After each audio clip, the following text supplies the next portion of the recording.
perhatian ke tengah track bagi acara 4 kali 100 meter lelaki tahun 5. Oh, Ustaz.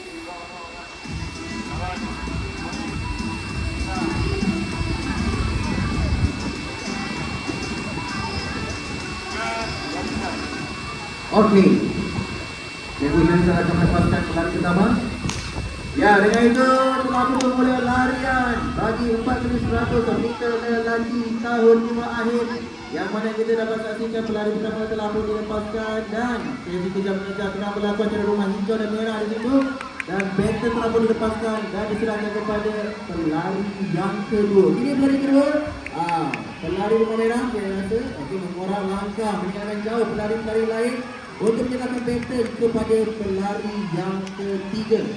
Ya, dengan kita dapat saksikan, ya, rumah merah jauh meninggalkan pelari dari rumah-rumah lain. Namun begitu kita dapat lihat di belakang telah berlakunya kejar mengejar antara rumah merah, biru dan hijau. Man.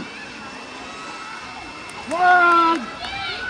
Dengan itunya rumah merah kini meninggalkan dan dikejar oleh Hati Aiman dari rumah biru untuk menangkan kejuaraan kepada pemenang